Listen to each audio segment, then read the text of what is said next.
love that comment. All right. Hello, everybody. Thank you for joining us. So this live show is to discuss A Curse of Shadows and Thorns. I figured we could just go around, maybe introduce our channels, and then say what we rated it, and maybe like what we're reading right now.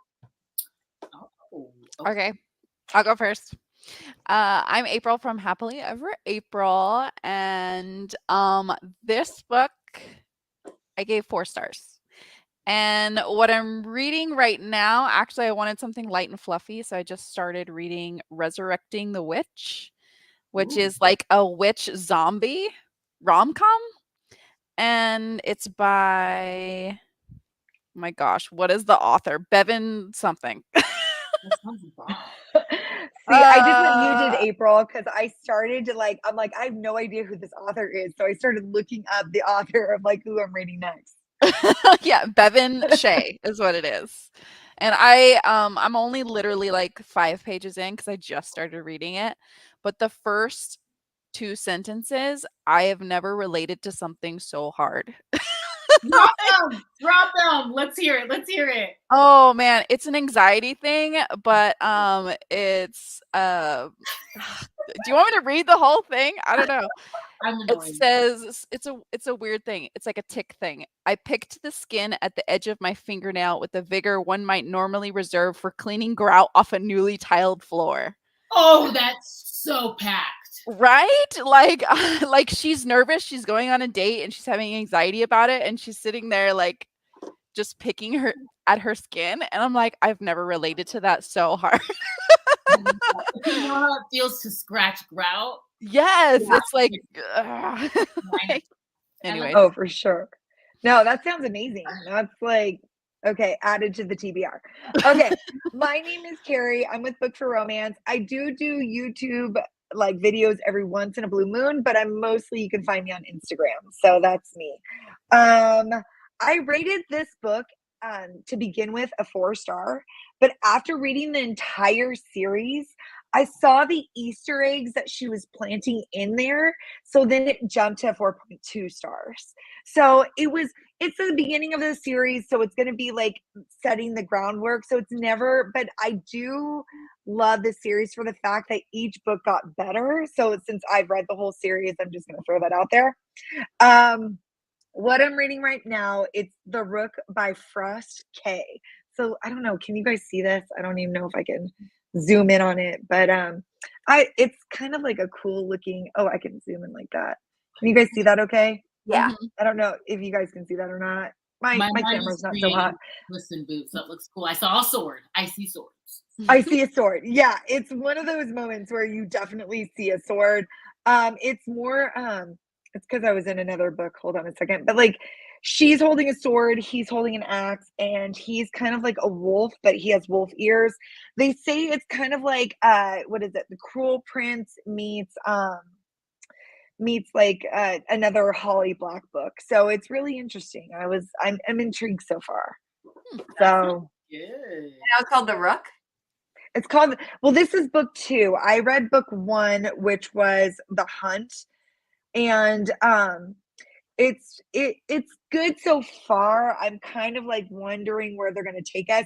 It's hard. I would give you a synopsis, but right now, like our current book club is in my head. Yeah. So I can't like exactly give you like the synopsis of The Hunt. But if you're interested in it, gosh, I'll give you in like 3 minutes, I could give you the synopsis to it. Voice memo me later. We'll figure it out. You got Jess to pull out the pen. Yeah. Who's ready? She's like, what? Hey. I love it. I am Tiffany. I go by Tiff Talks pages here on BookTube and Neverland Pixie on Instagram. They are different, but I don't ever see myself changing them.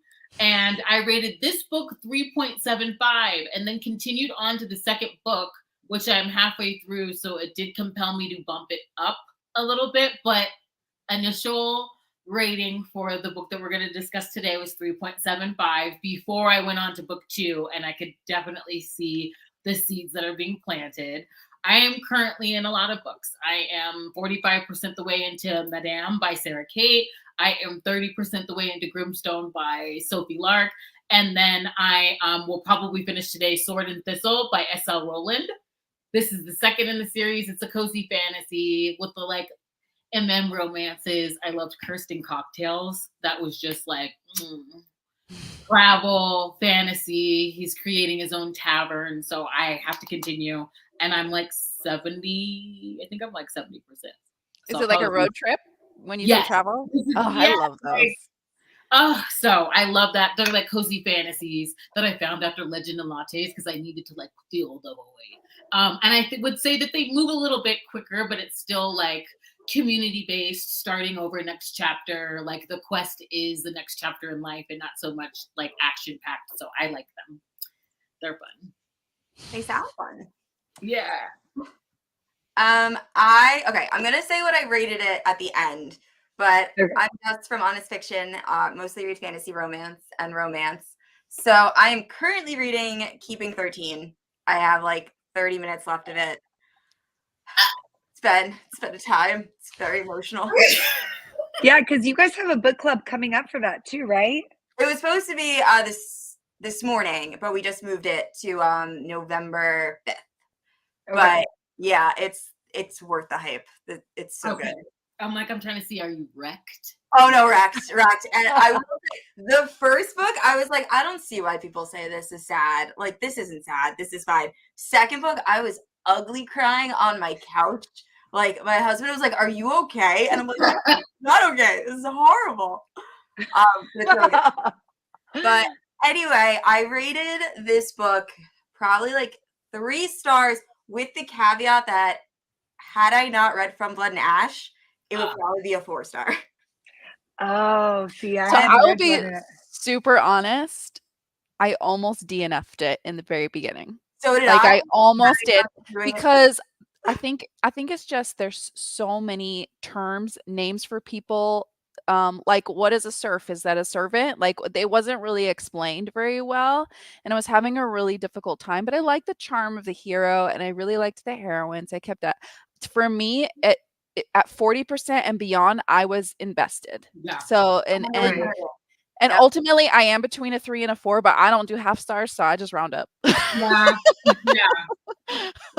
And I will say, I think if I do plan on continuing with the series, because like you said, that whole ending part was so good. Mm-hmm. So I do think that might change my rating, but there are a lot of similarities between this book and From Blood and Ash.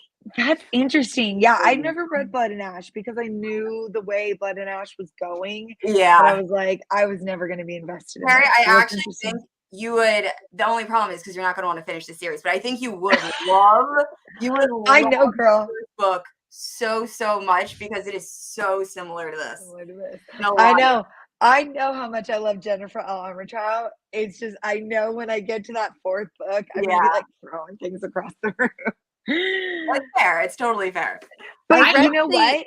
And I knew you guys were gonna come in with this book because this is like with this author. Out of the 7 books, it just kept getting better. Yeah. So each book kept building on itself. And it just, because I'm not sure, but I think this was her debut book. And then it just kept getting better and better and better and better. Like book 4 is a different hero and heroine. And the hero reminds me so much of Rhysand from ACOTAR. And I don't want to say that, just like throw it out there, but he really does. So like, the fact that it just kept building, like, and that's why I was thinking, like, I should have done this book club as a 3-book series, so you could see where it was going instead of like the first book just kind of sets like the stage, you know? Yeah, because that cliffhanger, I had to go into the second book. I was like, how dare you? What is happening? And so then I'm like, okay, it's 3.75 because I went into the second book, but. Right. If it's typically harder. I don't rate like cliffhanger books higher, but I knew going in, like Carrie told me, this is going to end on a cliffhanger. this is going to set up the series. And so when I went into the second book, I was like, okay, I see what was going on. I had the same issue with the pacing, except for me, I ended up on an all-time high because I thought it was actually very clever to meet her while she's sneaking out to this gaming hall and learning of like the characters through her eyes as she's sneaking around and trying to avoid getting caught. And then I felt like there was a shorthand that was assumed because I'm really big into Norse mythology. So when they're calling her lady, I know that like, was it Kavena? I'm like, that's just the word for like woman, like any sort of like lady, like you or I. That's not a royal title. So I was getting confused as to like what Norse words were being used without a glossary, like what Norse words were being used and when and where. But so it kind of like was on a high note because I'm like, this is a really cool way to kind of world build. We're sneaking around. Okay. She's a rebel. Okay. She's of the common folk. Okay. And then there was a little bit of a lull there because I think there was an assumed shorthand that I wasn't privy to. And I was like, okay, I was trying to situate. And there are a lot of characters. There's like a full cast that, are roped in again in, the second book I now know, but in it, I was just kind of like pacing back and forth. And then I did, like the evil plot of the uncle and the reasons why she's there. Because another thing I wanted to know is like, she's a rebel against the machine, but she's very much a part of it and willing to play ball. And I did need her father's situation to be in there for that because I'm like, she's cool because she can hang out with the servants, but are you cool because you're not freeing them? So I'm like, and so I think the father being in the situation that her father is in, like, I was so happy that was there because I needed a reason for that, And then I just have a question for y'all. Did you predict what was happening? Like, did you already call it beforehand? I feel like it's very, like, it's almost blatantly written that what's going to happen, that who he's going to be, that who's the bad guy. I feel like it's very obvious, like the hints that are dropped are obvious, but it doesn't bother me. No, because everybody calls it, because she even promotes it as like a Beauty and the Beast retelling. So I'm like, I'm always nervous to tell you like, oh, this is a Beauty and the Beast retelling, because then you kind of already know going into it that he is that red whatever bandit, like, or what did they call him, like the Blood Wraith?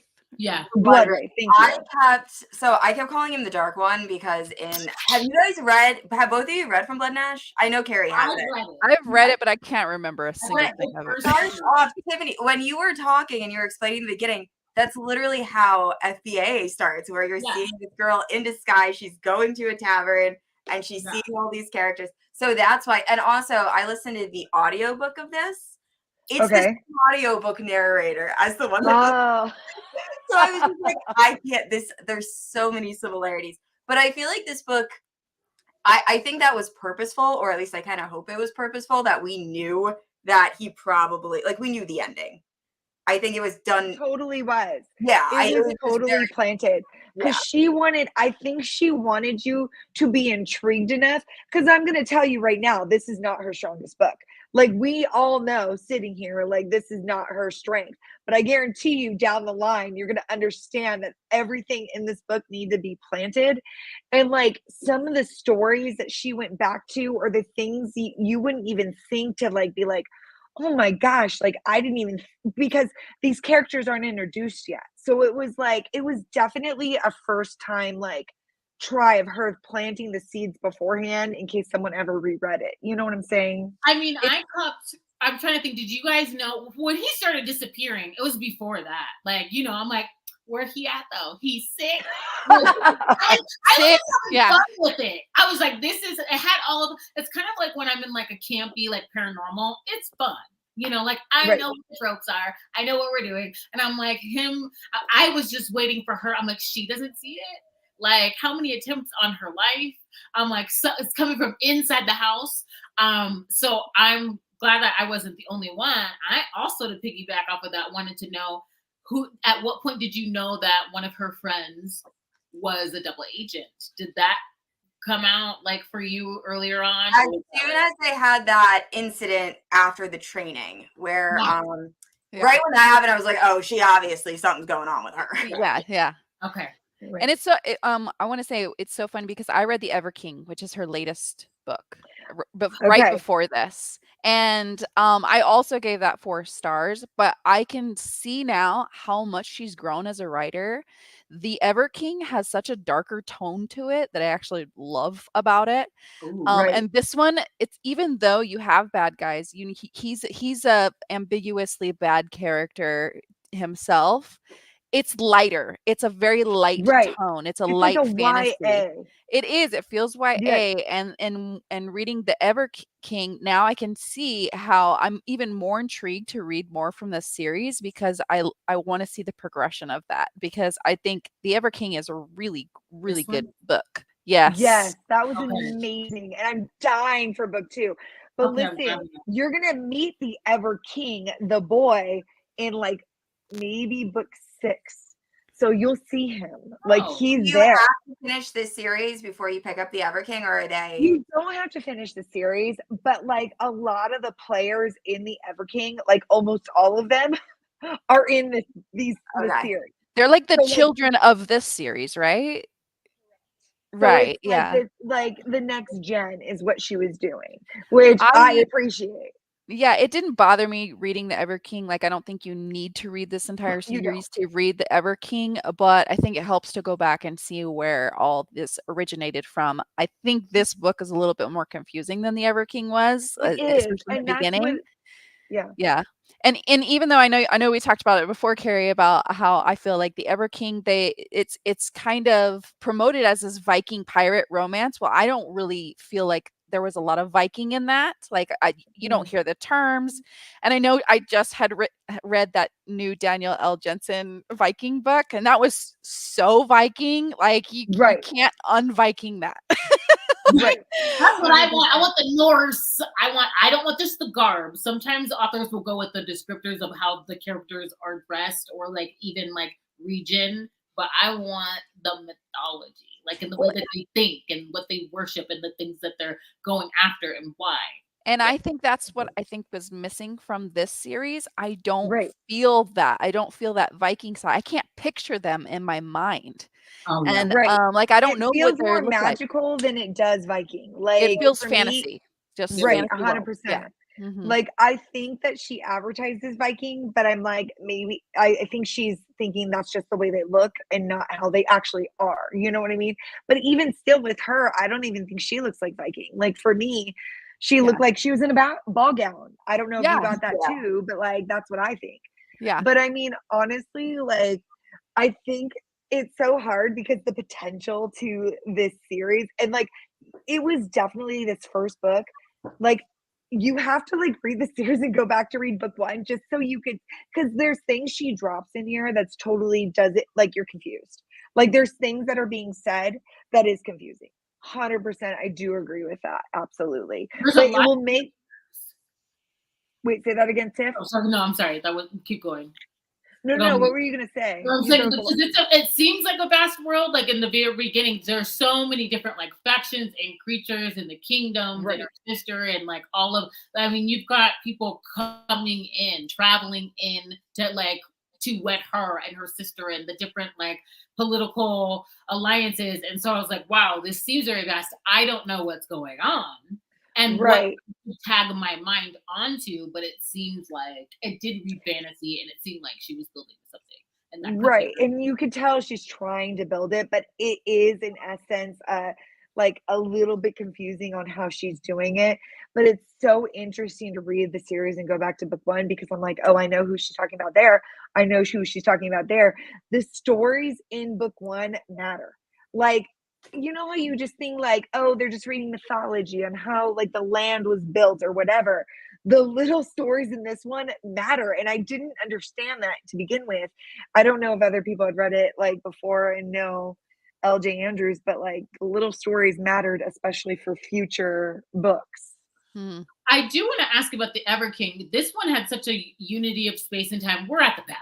Okay. We are at the palace in this book. And like with the whole matchmaking, forced proximity, like trope. In the Ever King, are we like questing or do we have like another like unity of space and time situation?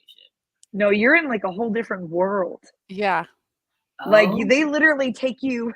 This is like one world, and okay, think Pirates of the Caribbean with the ship, and then the ship flips over to a different world. Yeah! Oh, sorry. I'm sorry. Like They're two very opposite worlds colliding, and they're at world. war with each other. And there's really cool things with the ship that the Ever King is on, and I will not give away. But it's like the ship is freaking cool. okay. I mean, when I say intrigued now. this Now I'm writer gets better, it does. Like each book got better and better and better and better. Like because she was, and I think for me, like I get it. When you're writing fantasy, you're writing this world, and it's so she was just wanted to impact everything in there, so she had different avenues to take. And like this 3-book trilogy actually was really good, but it was like you need to read all 3 to understand where she's taken it. I think honestly. How many couples are there? Because isn't it like 7 books or? Okay, so this was said, so I'm not saying anything that was, but there's 4 queens that were talked about. Do you guys remember the 4 queens? Vaguely. Okay, that's all I'm gonna say. Okay. So there's 4 Can you just tell us, are we gonna like her sister? Are we? Wait, I have a question though. I can't talk about her sister because like that is a spoiler. So like, Wait, do you I have want? a question that's not. I'm trying. I was getting confused with this sister. Are they cousins that she's gonna marry? Is there like? No. So her sister, that wasn't her cousin. That was the one that was actually like going to Valen and asking him like, hey, like the one that was actually interested in her, and they were I don't think that they were cousins.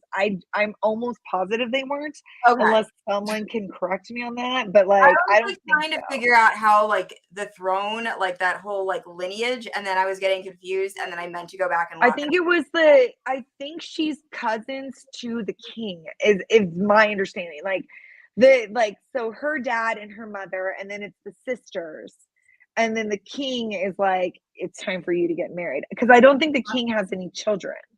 So like I think they are the next in line to the throne. So I think it's like But the king someone's is her related. uncle. Yeah, her uncle. Yeah, the king's her uncle. Yeah, exactly. Yep. So yeah. So then, because since he doesn't have any children, they're the next in line to the throne. So I don't Well, know her if anybody else older feels this sister is. way. I feel like her sister is under a spell. Like I feel like her sister. Wait, I think you might be right. Honestly, I her feel like sister her has sister. the only thing I'm gonna say about her sister is she has got a big role, and that's all I'm gonna say. Okay. I like this Let's sister say as that's a the only character. breadcrumb you guys get. Yeah. Because honestly, like when I say, like, do you guys yourselves a favor and read all 3 books, because the first book just sets the groundwork, and like I thought it was cute because of the fact that it had the Beauty and the Beast retelling, and then it was just like I loved the ending. Really did it for me, where he had to he literally sacrificed himself. Did anybody call that he was the prince? Yeah. 100%. I called it all. Right. The whole thing. Yeah. I will say I didn't think the curse was going to be lifted at the end of this book. I thought that was going to take a while. Yeah. I didn't think I brought in. I don't think I brought the curse elements and that into like my thought process. I was in a kind of whodunit string of consciousness of like, okay, I know who he is. We're getting all this history about how the throne was, unlawfully taken. Like I knew who he was. I wasn't focused on the curse part. I just thought it was hot, and I was like hoping that he would bite her. But I was like, you know what? He's doing YA. He's not gonna bite her. Like, calm down. But like, because I wanted blood. You know what I mean? And like, but yeah, I did not realize. Oh, that was sorry, girl. No, that was pretty clever with the like sacrifice and rejuvenation, and she didn't have to, and like all in one. Like the third act was picked up, and I had my interest to the point where like, okay, let's ride this wave. And that's the reason why I wanted a book 2, because there's a lull. To me, there was a lull, even though like I enjoyed the courting, and like he's basically just observing her life. And I guess someone's paying attention to like what she has to say and what she would desire to do for the first time. So she's like in awe. And I'm like, I guess Legion Gray, I mean, like, yeah, he's listening to you. He's listening to you, girl. So I like that part. So I did not call that it would be broken all in one, and like I didn't call that. I didn't. Yeah, you're saying blood, but like, I mean, the part where they're like whipping him down, like in the thing, like in the bar, and they're like having to restrain him, like I was just like, oh damn. Sorry, like it was like, because it was like to sate his bloodlust, he had to give his own blood. Like I was like, that was some good writing. I'm sorry. We kept putting that on her too, like, yeah, he didn't take his treatment so he could go and get you. Oh, I've never seen him act like this. Like he didn't take his treatment so that he could see. I'm like, okay, like. I mean, that's something I would say. I'd be like, oh, it's your fault. Okay. She's like, if I would have just come back and not ran away, you'd have his treatment. And I'm like, it's always on. I'm like, you don't get that because she's like, well, this guy wanted to murder me. I'm out of here. Like, I'm like gone. So that like, whole ending part, I was in Indiana Jones mode with the tombs, and I was like, I was like, yes, this is cool. I loved it. Like, you're going in a cave. I'm like, of course, homegirl with the whispering riddles. When I'm towards the end, I'm like, riddle, I love a riddle, and then I hate a riddle in a fantasy. I'm like, just speak. Just tell her what it is. What do you mean? Please tell me we see her again, though, because I loved her. I loved her character. We see a lot of people again. Do you like change the subject? Well, because you know when she goes and she actually, because Tiv mentioned when she ran away and she was like tied to that bed, and then that guy, like the one that was courting her, was like, I'm gonna take Darryl. I was just like, death to him. I'm like, I want him to die. I knew what he was explaining. He's like, oh, I want to make use of what we have. I'm like, oh, so you want to exploit the night people? Then I would be honest, I kept gleaning to see, I'm like, how are these people described? I was like, what? I'm like, because I knew he was talking about exploitation. I'm like, how does she not see that? But I could buy, one thing I will say about the heroine, I could buy her character. She's trapped in a situation. This is her court. This is all she's ever known. And she's court adjacent. She's like really like dependent on any sort of kindness from her uncle. She's willing to play the game. She's not really thought of what it would take to change it. So I could get right. I understood how she's just there, and I'm there and going along to get along and wants answers. And now that she has them, even in this book, when there are those who think that they're like responsible for the great change, and she knows like, great, I have to keep this secret. I can't tell them who I know who it is. I know your true king has like returned. I'm interested to see like her arc and like her like being more active. And I loved that parallel too. She says something about she knows she should use her voice more to save the people, but she just can't, or she feels stuck, or she feels incapable in some way, or feared in some way.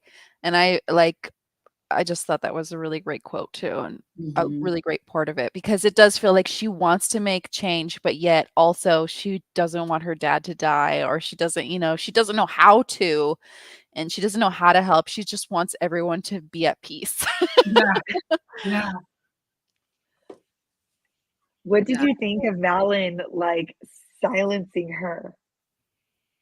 Do you guys remember that part where he's like, I forbid you to speak my name of who I am? And yeah, I mean, it was fine. I didn't hate it.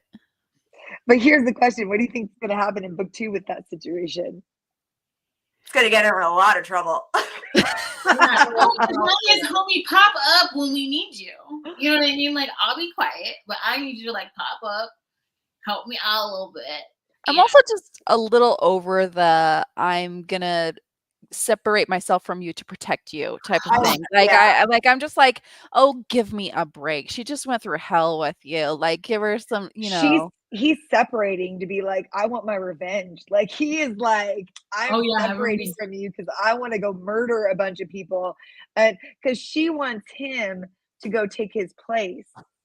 as the, because Mhm. he's As a Prince kid. now. Yeah. So like, I think they're going on two different paths. So he's just I like, know. you I go, wish I'm gonna he's go get like, my revenge. I want him to be like, I want you to like scourge the earth and retrieve my bloodlust with me, and like I don't care if I'm not good enough or if this is dangerous. You're coming, and I'm man enough and alpha enough to protect you along the way. That'd be cool too. I But wanted her to be like, "Yeah, I'll go with you. Let's find the Jarl and rip them apart." Like, come on, Yeah!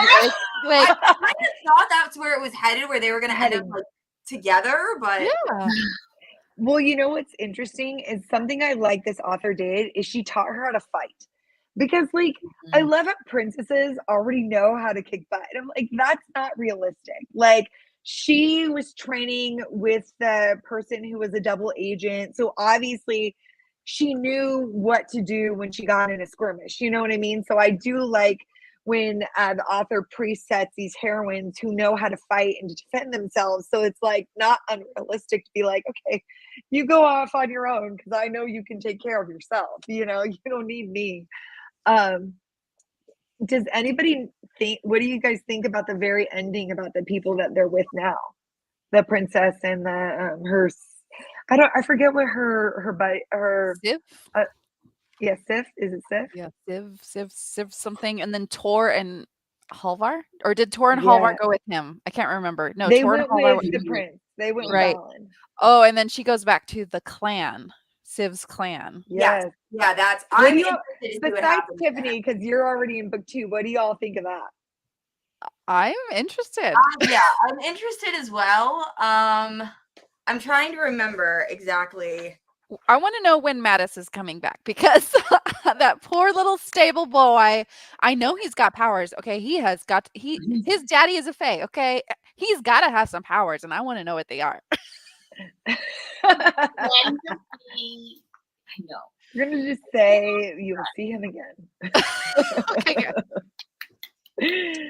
But honestly, they're just things that she planted in this book that you just would never think of, like the stories that she was going back to read, or the thing. I mean, the Easter eggs of like, I forget where the stories were planted, but she would run into. Did she run into these journals? I'm trying to remember. Diary entries, and I really liked that in Me this. I think too. it broke it Those up. matter. Those diary entries matter. Like And all you could that stuff. tell because I was just like, why is this in here? And I'm like, obviously, this is going to play like a big role at some point.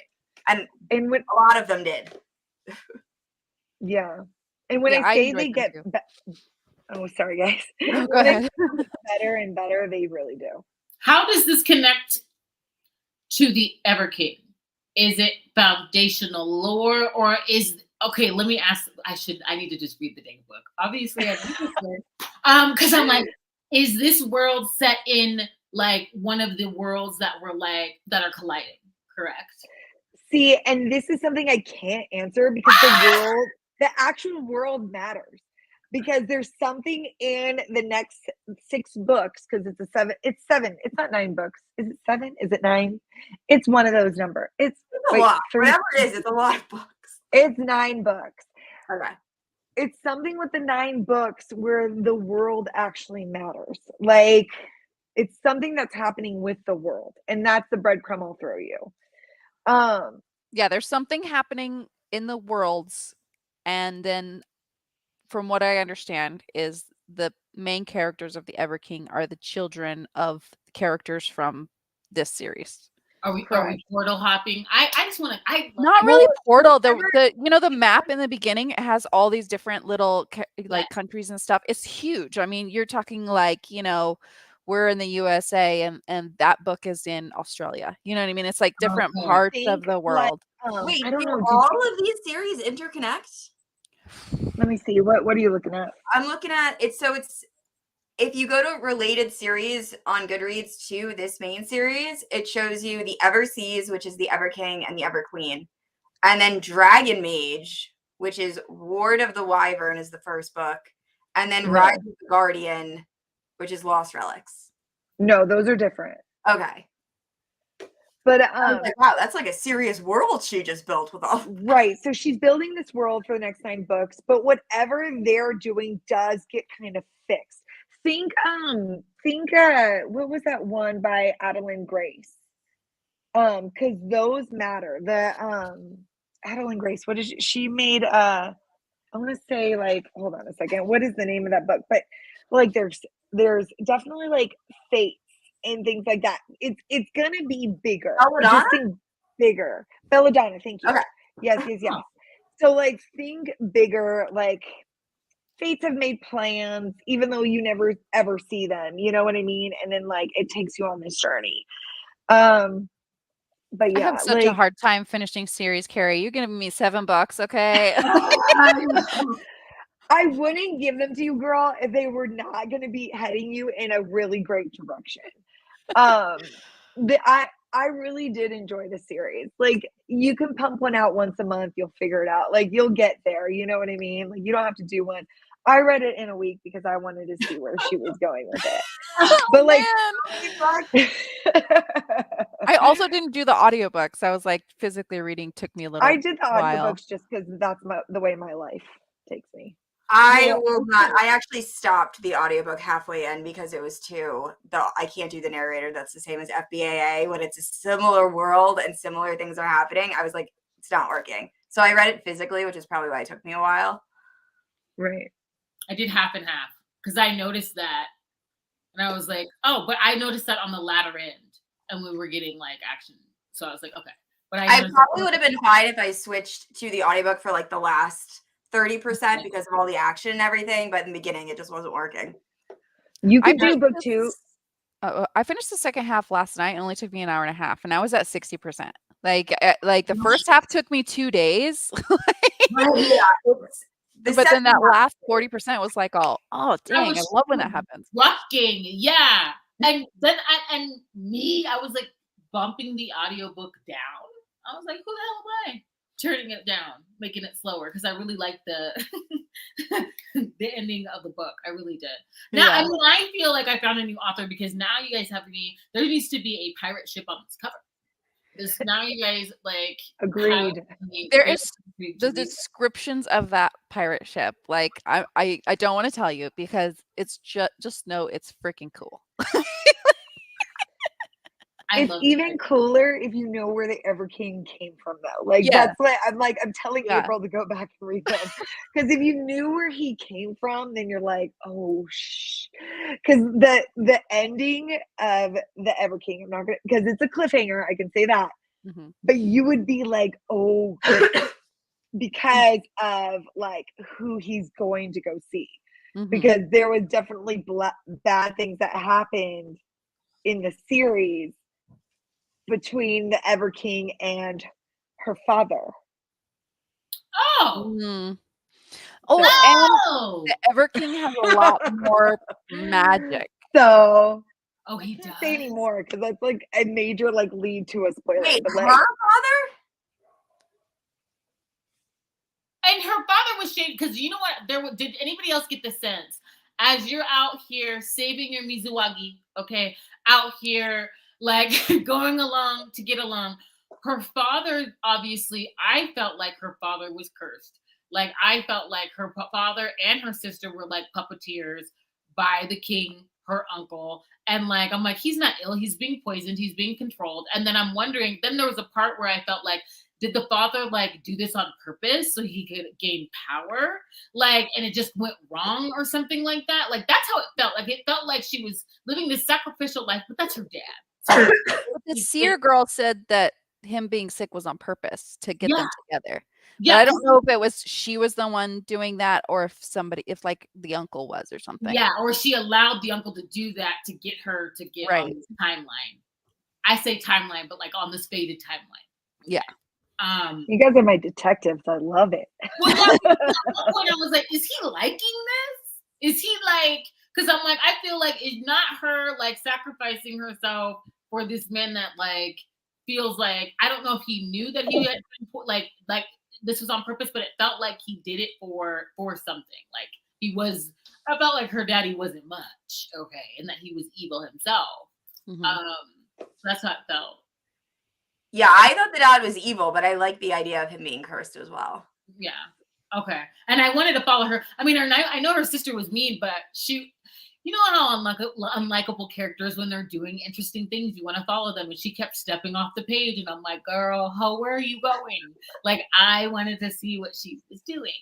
Well, it's like in the beginning, the sister just feels annoying, but by the end, she is straight up hateful and evil. And I'm like, something is like this. She's got to be like under some kind of spell or something. Something's going on with you. Yeah. Yeah. I wanted to know why. I was like, I want to follow.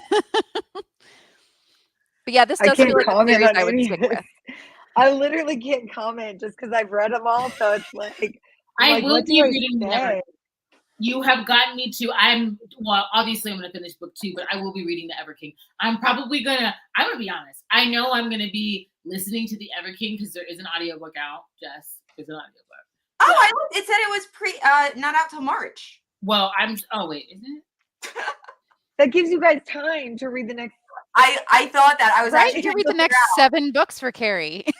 Oh crap! You're right. Okay. I tell you, audiobook once you read book 2, you're gonna be hooked. Like literally, the hook is gonna be in. Because I feel it's so hard. Because I feel like that with the new Laura Thalassa book.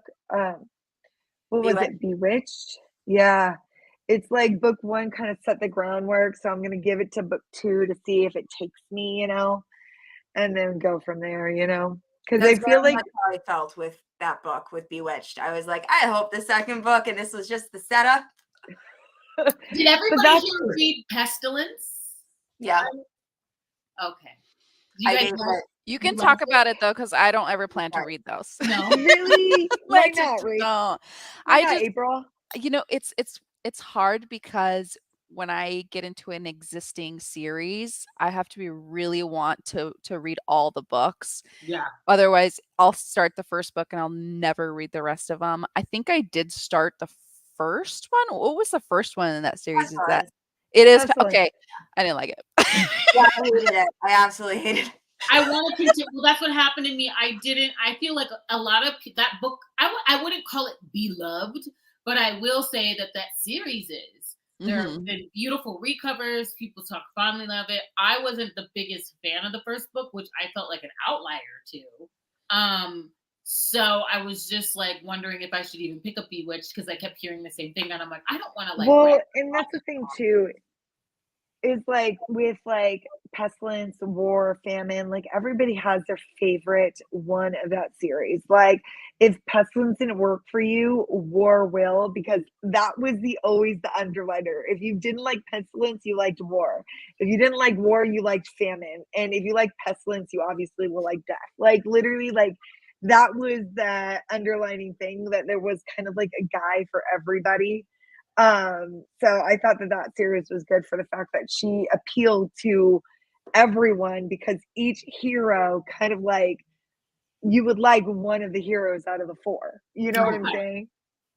I'm willing to give the second book a shot, because I've heard similar things that like don't judge it off that first book because the second book has a different feel. So we'll just say the first book. That what is that? The synopsis is very much the book. That is the book. The Pestilence, I think I rated it 2 stars. That's what I rated it. I didn't finish it. I know I started it and I was like, I don't like this one. I like your author. Well, the next one, I'm like, I want to give her another shot. Should I do Bewitched? And then I wasn't hearing great things, so I'm like, I don't know what Bewitched has I think you might like Bewitched more than Pestilence. It has a very feel. It feels much more like story, like I don't want to say character development because there is character development in Pestilence. It's character driven. Yeah. So it's a different feel. Okay. Dark? Is it dark? It's more humorous, I would say. Oh, okay. I don't want to say that it's a comedy, but there's definitely parts that like I was smiling. Not serious. There's lightness to it. There's like levity. Okay. Right. Where like Pestilence, War, Famine, that was more of her darker series. Mm. And you all know me, I can't be serious lately, okay? It's like I feel like they're all too serious for me. That's why I liked Bryn Weaver's Butcher and Blackbird. It was dark because they're serial killers, but it was hilarious. It was like funny unaliving, which felt so weird. Yeah, I just downloaded their audiobook. Yeah, I'm gonna it just came off KU. I still have it on my Kindle Unlimited, I oh, guess. yes, you grabbed She it. got picked up. I need to She got read picked it. up. I But- love Bryn. I love Bryn Weaver. Butcher and Blackbird. Yeah. Yeah, that's my next book I'm reading. Yeah, I'm reading that this week at some point too. Maybe You got at the picked weekend. up? I'm like, Bryn, I didn't I'm know. pretty sure I just saw on her Instagram it's out of KU because it should be in stores soon. I'm so happy for her. Like I feel like I just saw that. You know, I love her. I really love her. Ever since I read Black Sheep, I was like, this is STIB's My Def series. Like, absolutely. Like, but that, like, anyway. I love I her. have to read it because I feel like that's right up my alley. I love the gore, darker themes, but I But also it's like glitter. levity in it, and it's just like outrageous, ridiculous. It's glitter sunshine. Yeah, it's like it's funny. It's campy. Which is like for me, I kept saying I think it was Brittany Cherry's newest book at the time that I read it, where I was like, don't give me YA unless we're in a fantasy, unless it's paranormal, I had all these like caveats. And like honestly, I did not mind with this book. I didn't mind that it read like YA. I didn't mind that the romance was like, you know, I did think it happened pretty quickly.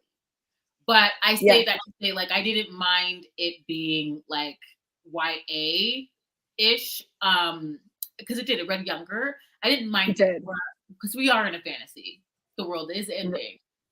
I guess, and now colliding in the Ever King. So there are reasons, but I didn't mind it skewing young. But like I needed that, and I needed that like little like caveat. I found it to be interesting. Or like when I say it reads YA, I'm more thinking it's a more simplified plot, not necessarily that it's for a younger audience. Yeah, I'm just more like it's not so feels complicated. a little bit younger too. Yeah, it did. She felt young. And but, you could, it was predictable in a way that I didn't find annoying. Like I was like, okay, I know what's happening. Like let's go, let's go. You know what I mean? Like, I called that from a mile away. Like it was like, oh, this is cute. I see where this is going. Just to let you know though, like the Ever King is like, would you say that, because we already said the Ever King is the children of the spinoff series, right? We had already said that. So yeah. Right. So like one of the Heroine is one of the the series, one of the series daughters. So just let you guys, you'll know in there. Like if you read the Ever King, you'll all know. Yeah, you'll know whose daughter she is. You'll know whose daughter she is. So when I say the Ever King had beef with one of the fathers, you're gonna figure it out right away. But like for me, without reading any of the series, that was just another character to me. Like I didn't understand like the backstory of the parents or anything like that. So I was just reading like, okay, so and so's name is this, and I was like, okay, whatever. So when like that cliffhanger happened, I like dropped my Kindle, like I dropped my phone. Like I was just like, oh. How did you guys feel about the cliffhanger in this book? Like, did you enjoyed it? Okay, yeah, that's what I'm thinking. I like it. Cliffhangers that See, I wouldn't even consider this a cliffhanger because they kind of wrapped it up.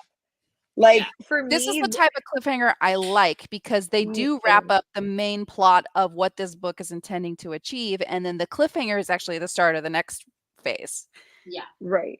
Kind of like I feel like where it ends, but there's like a crazy thing that happens at the end that makes you want to pick up the next book. Yeah, Danielle L. Jensen does the same thing where she wraps up that plot, but she has cliffhangers in every single one of her books because it's the start of the next section, the next series. Yeah. And I appreciated that because I typically don't like when I think of cliffhanger, I think it's like a death drop in the plot, and it didn't feel like that. It didn't feel like that. So I did. Well, the Ever King is totally different. That's like it's like a bomb blew up. Like I don't know if it felt the same for you, April, because of like not knowing the backstory, but like for me, it was like a bomb blew up. Like I just thought it was a cool ending. I was like, oh, okay, I'm ready to read the next one. right. For me, like it exploded. I was just like, wow. Oh my gosh. I'll tell you what I really thought after April, just so I'm not like wrecking any, because you actually know the ending to that. Mm-hmm. You have me excited. I feel like Yeah. I'm an author. I know. I Now I just- feel like I have to binge the whole series so I can read, because I don't want to read that series until I finish this one. Well, I'm gonna be reading the Ever King. Don't be surprised if I'm like, hey guys, at 2 a.m. talking I about. think she's a really solid author, and I would love to see her get more love. You know what I'm saying? Like Well, she's If the Curse of Thorns and Shadows, is that what it is? If this is her first debut book, it's a really good Yeah. debut. Like I'm honestly, almost it's some really good positive. writing I'm for a almost debut. positive. Yeah. Let me check that just to make sure. I'm gonna see But I'm how old almost is it? positive. It was published. Okay. Whoa. Debut 21. Oh wow. No, then never mind. Then that might not be it. I'm almost positive it was, but maybe not. How the woman's been busy. This series has 9 books, and her first book came out. Is that true? Okay, so no, that wasn't her debut novel. I thought it was, but it's not. Wait a minute. Wait, I think Okay, you maybe might it be was. right. Yeah, it was. Maybe it was reprinted. Oh, that's true. No, because I'm looking on Goodreads and okay, wait. Because she was talking about no. Okay, my bad. That was me misspeaking. Because she has a dragon series. Never mind. That's me. Okay, It's then just this the is just first the book to the first. series. How does she? Yeah. How does she write 7 books in freaking 2 years? That's still She's a impressive. fast writer. That's still, yeah, that's very impressive because this one came out September of 2021.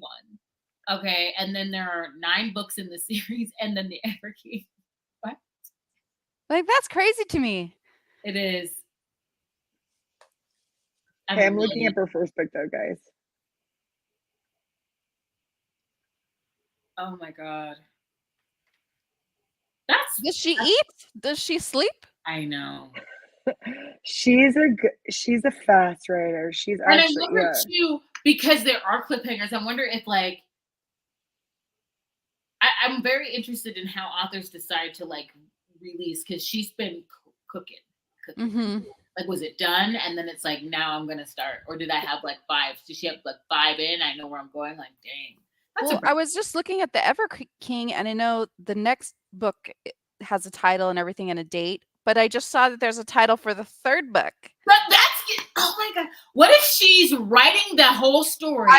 That's probably what she's doing. I think she's writing like she's knows breaking the it up ending and everything, and now she's just breaking it up. Dang it! I thought there was only going to be a duology. It was going to be 3. I just saw there was I was like, wait a second, that's a series. It says the Ever Seas number 3. Oh my god! Yeah, that's great. Girl, I can't keep up with her. Okay. I know. That's like, what is she writing? Like 10,000. Wait, the 3rd book has a cover and everything too. I know. I'm booked and busy, and you just brought Where are me you guys off. seeing this? I'm I'm honestly looking at impressed. Goodreads right now. It's I'm releasing June 30th, 2024. It's on Amazon, and it's already on Amazon, ready to go. Well, because That's crazy. That's it. Oh, man, that's fast. Yeah. I do appreciate that though, because if getting hooked, thank you, Carrie. I know that the next book is coming, and I don't have to wait years. I don't have to wait a long. Well, she was gonna release the Ever Queen like later, but she bumped it up to January. So she bumped the release date up. And that'll be my birthday book. My birthday's on the 20th, and this comes out on the 17th. So I'll just read this for my birthday. Happy early birthday, April. Oh my god! Wait, what did you rate the Ever King? You said 4? I rated it 4, yeah.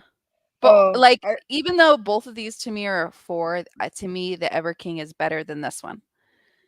I rated it 5. I rated the Ever King 5, just because I knew like a few things going on in the background that I don't think you might have picked up. I wouldn't have picked it up. Yeah, I wouldn't have picked it up. There's no way I could have. Right. That's what I'm thinking. 5K word. I'm giving you your flowers. Seriously, like that's yeah. Doing you don't have headaches at the end of that, because I can barely be on the computer for that long. I know. I think I have like undiagnosed ADHD. I cannot focus. So I'm trying to like do something on each screen, like my phone, the laptop, because it's just crazy. Oh, I 100% break my work up and do different things all throughout the day because I cannot. Like, I'll be like, okay, I'm ready to go do this task now. Like, Yeah, I have to. I'm like, oh my God. So are you guys okay? So I had to throw this in there because it's like a fantasy type of talk. But like, are you guys ready for Iron Flame? Has everybody read Fourth Wing and you're ready for Iron Flame? If you haven't read it, I'm doing a recap video. It'll be out next weekend. If you want just a recap of Fourth Wing, okay.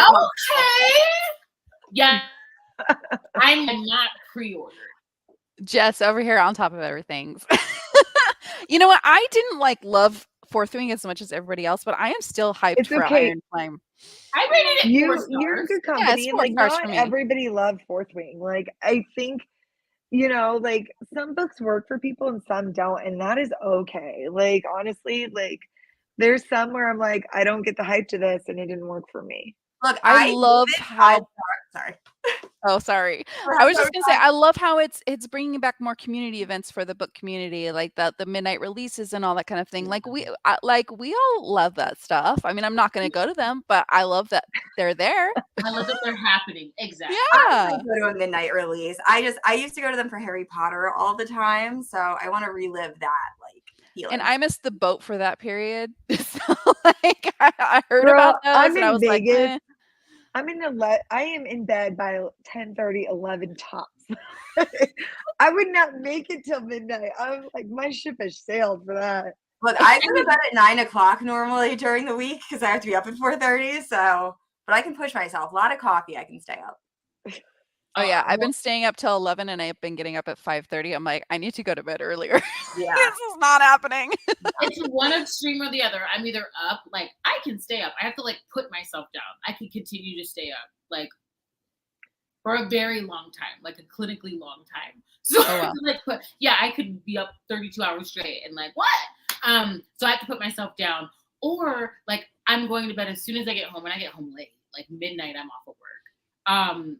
And it's like weird. Like I always feel like I'm doing great things, which is resting. Like I have to remind myself that resting is doing something. Like it's kindness to myself. I can't keep going if I don't rest.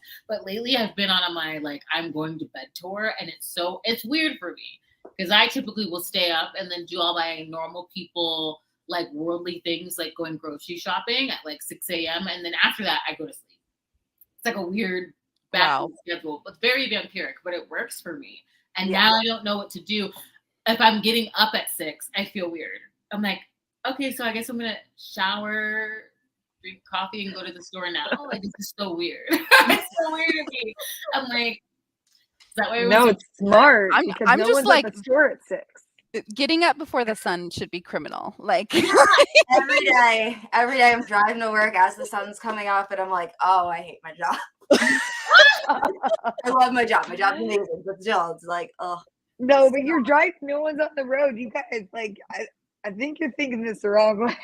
Well, yeah, when I run my errands, nobody's out. But see, now, in addition to reading, it's Baldur's Gate, which is a game that I need to not be playing. And then there's all the books and the Dungeons and Dragons books. Wait, is that the Dungeons and Dragons game? Is that what you're talking about? My husband has been trying to get me to play that all day, and I was don't do it. Don't do it. It will take your life. Yeah. But do it. It's beautiful. We're gonna do it. I said I would start after mid-November because that's when my reading commitments are over. But he's so excited about this game. So good. It's so good. I mean, storytelling at its peak. It's stunning. The campaign that I'm in, I have like 2 different characters. But yeah, it's a problem because I'm like, I have all this reading and I have to put it away. Like I think I'm only like 32 hours in the game. Like I'm not. My thing is it's a huge open world game and it's so involved. And so I can't do those type of games. I like linear games, but like I keep hearing everybody talk about how amazing it is. So we always wanted to do Dungeons and Dragons, but there's no dungeon master like by us. I sound ridiculous right now, but no, you know. So I should learn this for my son. There is one. My coworker has they have a whole game, and his brother-in-law builds, and it's like I can't invite myself though. You know what I mean? Like I can't like so I'm just like, oh yeah, that sounds so cool, guys. That's so you guys like meet on Tuesdays, like we're all off on Tuesdays. Like I'm trying to like not invite myself. Isn't there like a YouTube show or something with celebrities who do Missions. like yeah. like with Vin Diesel or something? Is it Vin Diesel who's the Dragon Master? It's somebody really random that I would That's never. not what I was thinking of. I was thinking of like Vox Machina. And like Dimension 2020 and like yeah. Watching drag queens Dungeon and Dragons. That was fun. I won. Oh, that sounds cool. Yeah, so it was so. I love it. It's fun. Well, you're not weird. Sorry. You're in your element with all of us other weirdos.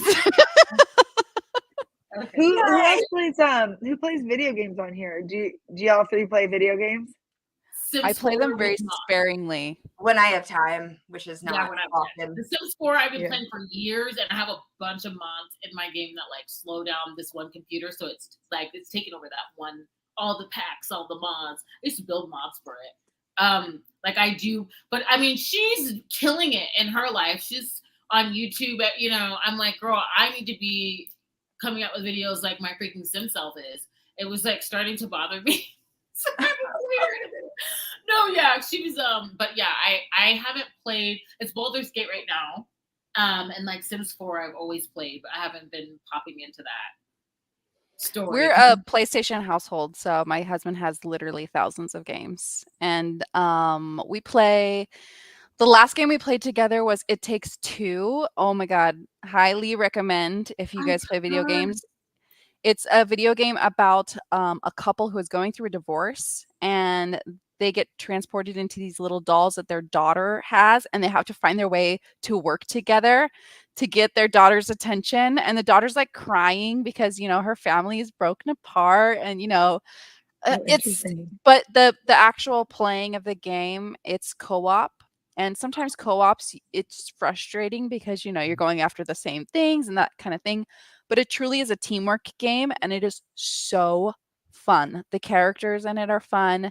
There's like these army squirrels that are coming after you at some point. Like it is the cutest game ever. Army squirrels. It's called It Takes Two. It Takes Two. And I highly recommend it. Because I heard of the game, but I haven't heard from anybody that I know that's done gameplay.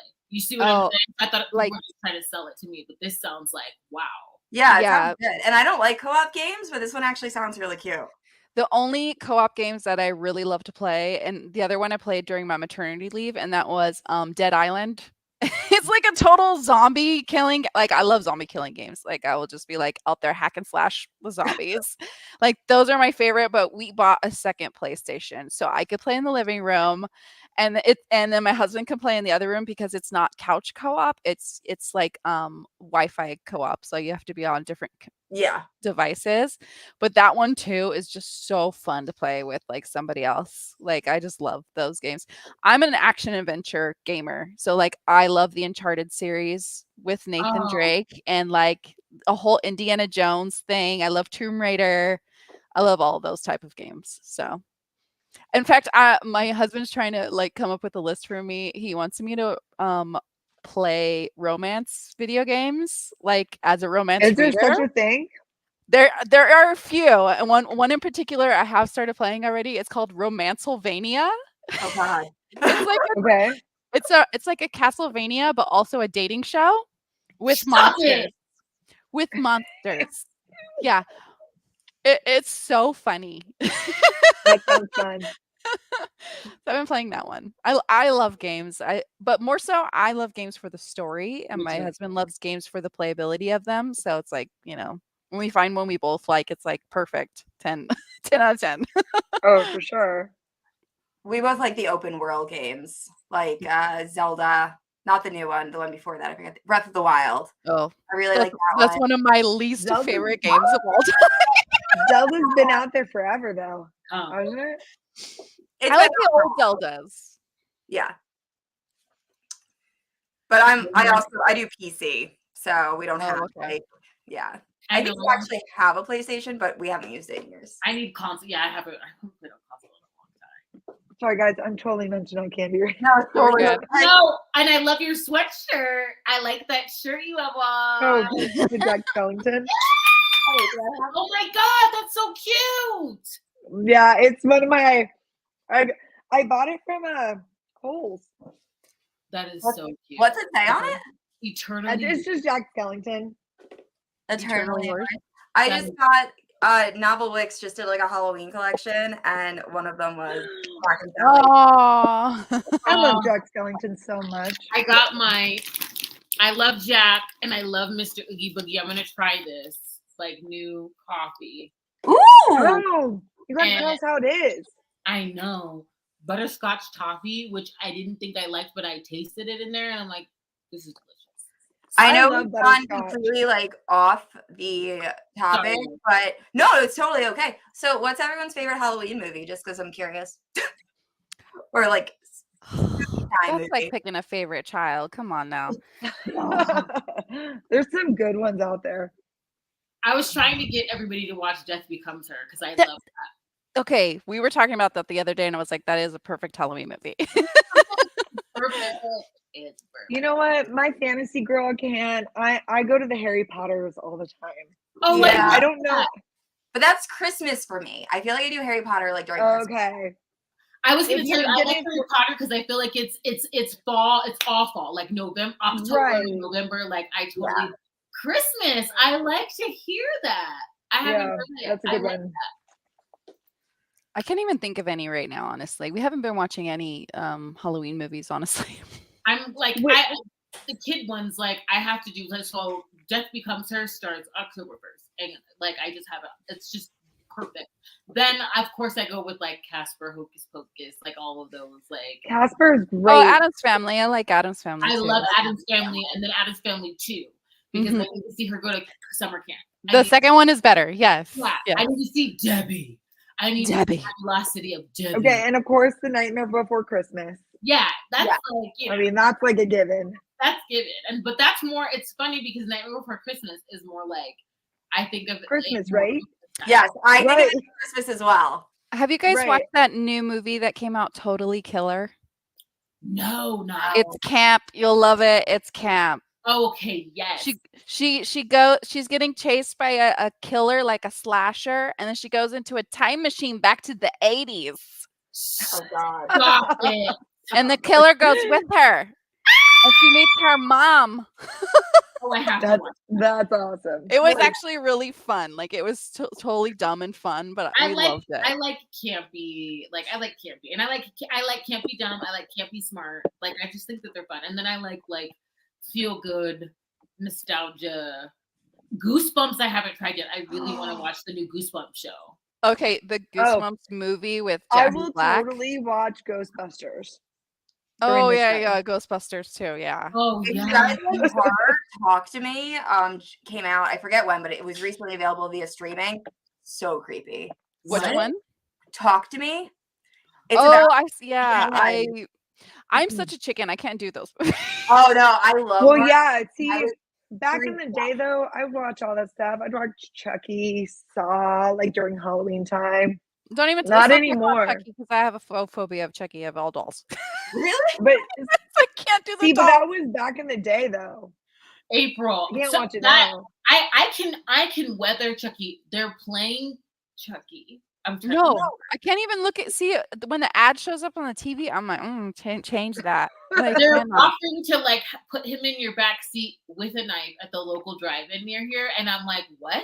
No. And they're like, What? do No. you need us to provide the doll? I was like, excuse me, I'm just here to see about when you're screening Nightmare Before Christmas. I don't, Please don't. and I'm like, where's Tiffany? Can you at least put Tiffany in the window? Because like my brothers used to terrorize me with I forget, was it the Raiders coach used to look like Chucky, and then you could dress him up, and so like Right. Chucky used to terrify me. Now I can feign coolness, like yeah.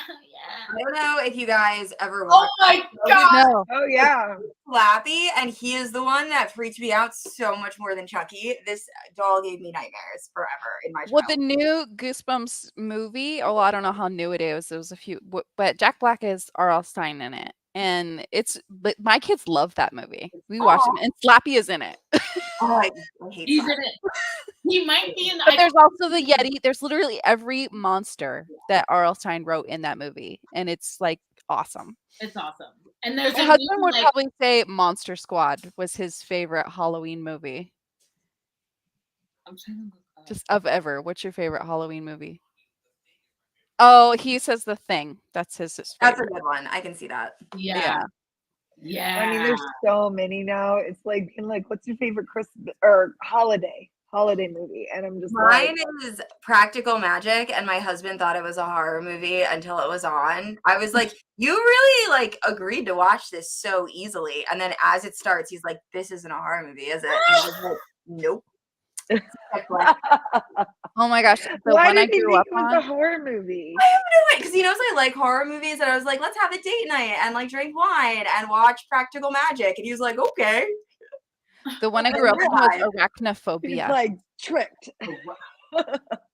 My dad, that was the one movie that I can remember going to with my dad, and he told us when we were kids that they release actual spiders in the theaters. So my sister and I are like this on the chairs the entire time, and it was so scary. Did you guys ever see that movie? Your dad. I know, that does not seem like a kind thing right there. Oh, he thought it was hilarious. Oh my God.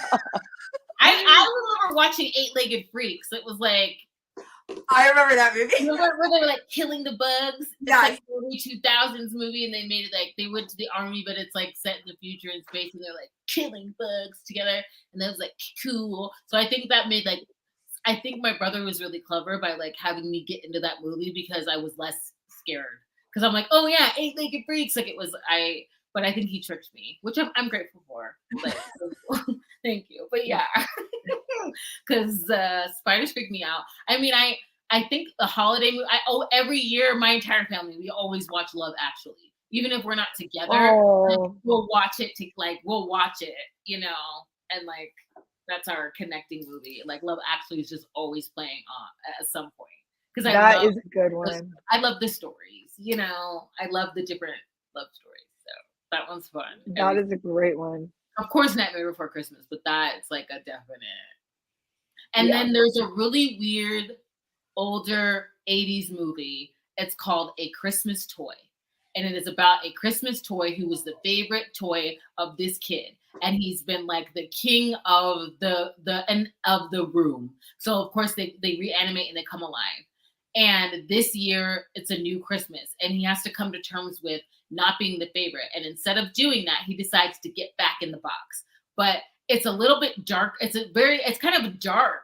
It's kind of like a dark Christmas movie. And is it a Jim Henson? Is that what it is? I think so, yeah. Because you just unlocked a memory that was in my head from so long ago. Like as you were talking, I was picturing it, and I was like, I've definitely seen this. And and it's okay, like that doll looks like a female Chucky. I can't. Yeah, wait. Let me see. Yeah, the Christmas toy, the new toy. Yeah. Oh gosh, that's it. It's a little creepy because I thought that like 80s movies were good, like Labyrinth. Like, they're a little like dark gremlins. 80s movies are creepy. They're like trying to terrify us all. Labyrinth vibes. I think. But I love A Christmas Toy because he's like trying to get back in the box, and they're like, you can't be the favorite 2 years in a row. And if you like for the journey from the room downstairs, like if he gets spotted at any point, he would die. Like his like spirit would die. It's very dark. I'm like, this is like dark, but it's so good. I'm like, how many times have I wanted to get back in the box? You know? Oh, for sure. 100%. So, that one I love. We're basic. We just watch A Christmas Story. Yeah, I was just gonna say that one too. We're Wizard of Oz. Because like Cody has the leg lamp that's signed by the cast, and I'm like, you can't have this out year round, so we only bring it out for Christmas. That is so cool. Yeah. So yeah, I'll show it to y'all. Like that it's literally so like cool, we set out the leg lamp every Christmas. I'm like, oh my gosh. Oh, that's special. You have to watch it with that. Come on. Yeah. Oh yeah, we have the leg lamp out and everything. We got the miniature one, but the whole cast had signed it. Does anybody else? I like to watch. So I'm so thankful for YouTube. because like every one of my favorite like nostalgic shows that I watched growing up, they always have a Christmas episode. So if I'm ever feeling a little down, because December's a low month for me, I will like Doug had a Christmas one, Daria had a Christmas one. Like I'll go through and like watch, just like Dawson's Creek has like their Christmas episode. Like I'll go back and like find your favorite show and then find the Christmas episode. It's so fun to do. That's such a good idea, and I've never thought to do that, but that is. And like I'll show my nephew, which I realized a lot of the stuff I was watching probably wasn't age appropriate. That's like okay. We're not going to tell anybody. Why is Superbad our family movie? I'm like, this is so inappropriate, because he was like 8 years old, and I'm like, yeah, we always watch it every Christmas because now it's funny. He's 21 and he knows like, why were we watching this every Christmas together? And like, but like, you know, so we have weird movies that are not Christmas movies, but that's like my favorite trick to watch my favorite show Christmas episodes, because they our Christmas movies are The Wizard of Oz. I watch that with my mom all the time, and then Nick and I watch this terrible movie sometimes called Santa's Slay, but it's like Slay Slay, and it's with some wrestler, and he's a Satan demon, and he legit runs over grandma with a reindeer monster, and it's so terrible. It's hilarious. I love it. Oh, it's with Goldberg. Goldberg is the wrestler. It's absolutely terrible. I can't with this cover. I have to. That's funny. Again, it's so camp. Like, it's just one of those like, and there's so many one-liners. It's just great. Oh my God, I'm loving this. Either that or what was the Arnold Schwarzenegger movie where he has to find his kid's toy? Oh, yes! Oh my God. Jingle All the Way. Jingle All the Way. Yes. Why did I not think of that? My mom and I loved that. Jingle All the Way. Yeah, that was a good one. Sinbad with Sinbad. Yes, with Sinbad. Right. It's so good. Am I aging myself with all these movies? No, like seriously, like say, not White Christmas. It's a Wonderful Life. Our family watches that every year. Like I can tell you all of the words to that movie. We watch the Santa Claus too. I love the Santa Claus, like the one with what is it, Tim Allen or whatever? Yeah. He's good. I love that. I love where he just falls off the roof. Yeah. Yes. I love when you shake his belly. Does this look like a lot of weight to you, or a little bit of weight to you? I love it. Can we get another round of cookies? I love that. I love the little elves. Like the little elves are always so magical. Like shake this and you'll always see your father or whatever. Or like that little globe. And I used to try to like, I feel so bad. Like the tangle web of lies I would weave for my nephew, because like to get him to go to sleep, I'm like, this is Judy's hot chocolate. You'll get it if you go to bed. Hey, that is the magic right there, girl. Judy's hot chocolate from Santa Claus. I love. You use whatever you need to get him to go to bed, okay? What is it? Nadar? They do, if you go online to like Nadar, like they pretend that Santa's coming. That works too. So it's like all the kids on the West Coast, Santa's coming. I just play that and like, oh, I gotta go to bed. I'm like, great, get in bed. You're gonna have someone who dresses up on YouTube. You can like pull it up as a teacher, and it's like Santa being like, "I've heard there's some people being naughty in this classroom." It's great. Is it? Oh my God, I have to. Oh man. I wonder if my son's teacher will do that. That sounds like something she would do. What grade do you teach again? Me? I am not. I'm not a teacher. I work in the guidance. But the kids that I pull are pre-K through second. Okay. Yeah. That's the age my sister does in special ed. She's kindergarten through second. She says they're so funny. They're a lot, but they're also funny. They say the darndest things. Yeah. Very, very true. Do we have anything else to say about this book? No, I'm just happy y'all read it. Like, thank you for intriguing and like going to read this book, because I love this author in the series, and I just wanted to promote her. I think we should do another live show with like the first 3 books. Yes, I'm down. I'm down. I am here for it, and then I'll just keep quiet the whole time for the rest of this. No, I'm down because thank you for introducing me to an author who's so freaking prolific. There's so many books. So Yeah. I feel like I'll be satiated. And it's Right. this is like fitting my fantasy mood too. Like I'm in that fantasy season right now of the time of the year, and like it feels so fantasy. Like it's right up there. Right. And I always think like if you can't have like a Jennifer L. Armentrout book, or if you can't have a Sarah J. Maas book, this is a great way to like fill that void of you not having their books because they're not out yet, or they haven't written them yet, or whatever, you know? Completely agree. Yeah. All right. Well, thank you all for coming, or if you're watching this on the replay. So, bye, guys. Happy holidays.